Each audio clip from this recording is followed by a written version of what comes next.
Comment automatiser facilement votre profil GitHub? Aujourd'hui, je vais vous montrer comment j'ai automatisé mon profil GitHub. Comme vous le savez peut-être, le profil GitHub est devenu une vitrine incontournable lors d'entretiens d'embauche.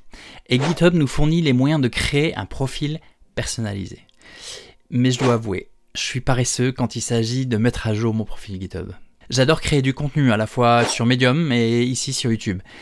Et je sais que je devrais vraiment créer un lien vers le contenu que j'ai créé depuis mon profil GitHub.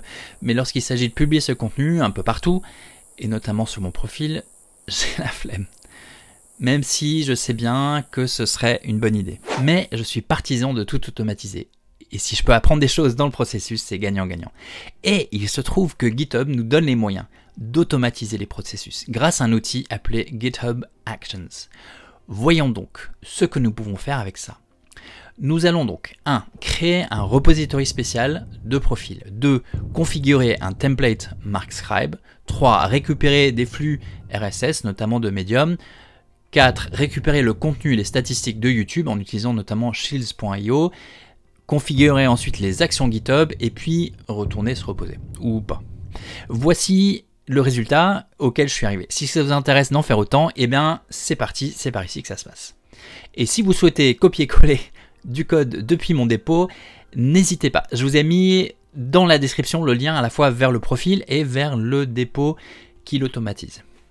Maintenant, on va créer, si vous voulez bien, le dépôt, le repository spécial dans GitHub qui servira de profil. C'est-à-dire qu'il y a un fichier README dans ce dépôt, dans ce repository qui fournira le contenu de la page de profil. C'est très simple. Pour un compte personnel, créez un dépôt ou un repository qui a le même nom que votre nom d'utilisateur.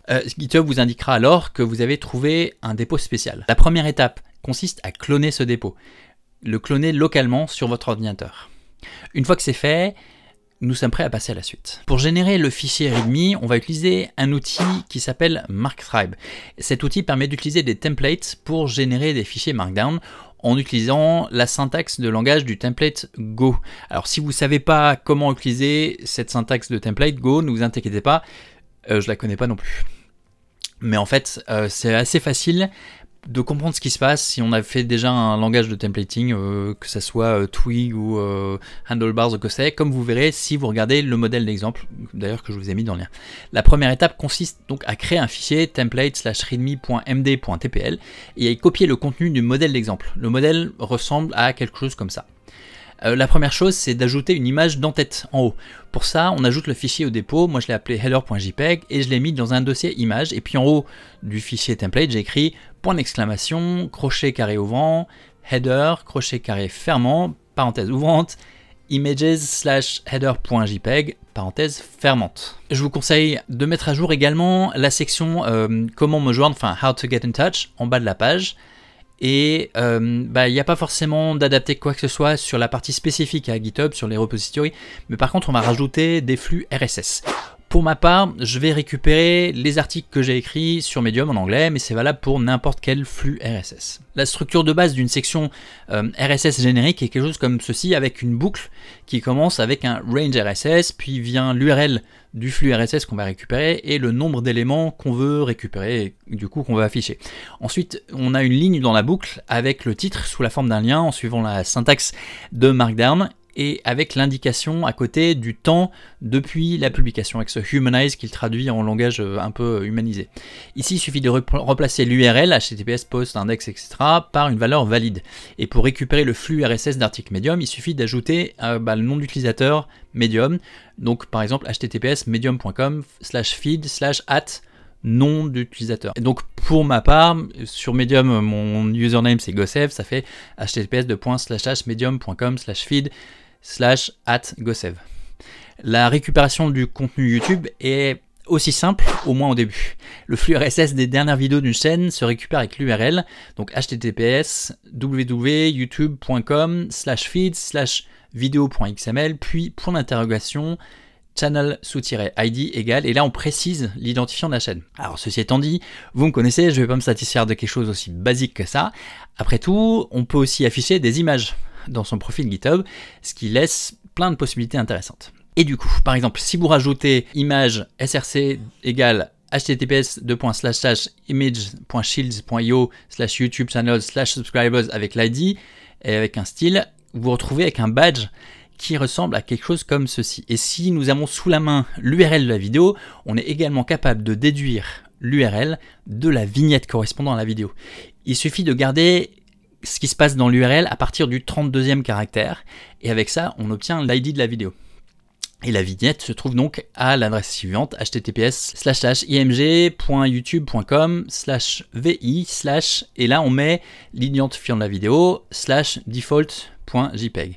Avec tout ça, on peut créer notre section. On commence par lui donner un titre avec 2 H2 dièse et on met un compteur qui permet de voir le nombre d'abonnés, donc en utilisant l'image générée automatiquement avec le shields.io. Via ensuite la liste des vidéos, il faut savoir que le Markdown ne gère pas bien les tableaux, donc il faut créer le tableau en HTML. Donc on va formater tout ça sous la forme d'un tableau HTML pour avoir les vignettes à gauche et les titres à droite et rajouter donc ce petit badge qui indique le nombre de vues de la vidéo. Donc une section va ressembler à ceci en code avec donc la balise table en ouverture, puis la boucle avec le range RSS qui ressemble à celui qu'on a vu sur Medium. Ensuite à l'intérieur de la boucle, on fait des rangées de tables avec les balises TR. Et dans ces balises TR, on va mettre 2 cellules. Une première cellule donc avec TD où on met la vignette de la vidéo qu'on a fabriquée. Dans la deuxième cellule, on met un lien avec le titre et un badge avec le nombre de vues. Au final, donc ça ressemble à quelque chose comme ça. Et donc maintenant qu'on a ça, maintenant qu'on a mis ça en place, c'est le moment d'automatiser les mises à jour du profil. La première chose à faire, si vous n'en avez pas encore, c'est de configurer un jeton d'accès personnel sur GitHub. Il faut aller dans Developer Settings, ensuite Personal Access Tokens et Generate New Token. Il faut lui donner un nom et vous aurez besoin des scopes des droits suivants: Repo Status, Public Repo, Read User et Read Org. Et donc je vous conseille de lui donner une durée de vie indéfinie. Déterminé, et le token ressemble donc à quelque chose comme ça, et je vous conseille de l'enregistrer dans un endroit sûr puisque GitHub vous ne le montrera plus. Ensuite vous allez dans votre profil, enfin le repository de votre profil, vous allez dans paramètres, dans secret, dans action, et vous cliquez sur nouveau secret de repository, New Repository Secret. Ici vous devez créer un nouveau secret qui s'appelle personal /github /token, et vous allez coller le jeton, le token que vous venez de créer. Et maintenant il ne reste plus qu'à configurer l'action GitHub. Pour ça on va créer un dossier qui s'appelle .github, et dans ce dossier un autre qui s'appelle workflows au pluriel. À l'intérieur du dossier .github workflows, on va créer un dossier qui va s'appeler readme.yaml que vous pouvez voir là à côté, enfin à l'écran. Je vous ai également mis un lien vers ce code, le code de ce fichier dans la description. Et pour ce fichier, en fait, vous pouvez l'utiliser tel quel, il n'y a rien à changer ou presque. Donc voyons ce que fait cette action. Tout d'abord, elle est configurée pour s'exécuter toutes les heures et à chaque push. Elle contient un job, donc une tâche avec 3 étapes simples. Donc d'abord récupérer le code du dépôt, ensuite faire le rendu du template en utilisant le jeton d'accès personnel qu'on lui a passé en paramètres dans les secrets, et repousser, faire un push du code vers le repository, vers le dépôt.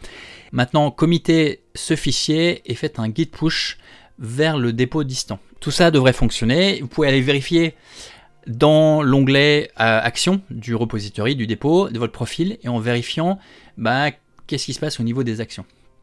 Maintenant que c'est fait, vous devrez avoir un profil qui se met automatiquement à jour. Alors c'est cool, c'est le moment de se détendre ou de se remettre à produire du contenu pour étoffer votre profil ou à coder. Ou alors si vous avez la flemme, je vous invite à regarder une nouvelle vidéo.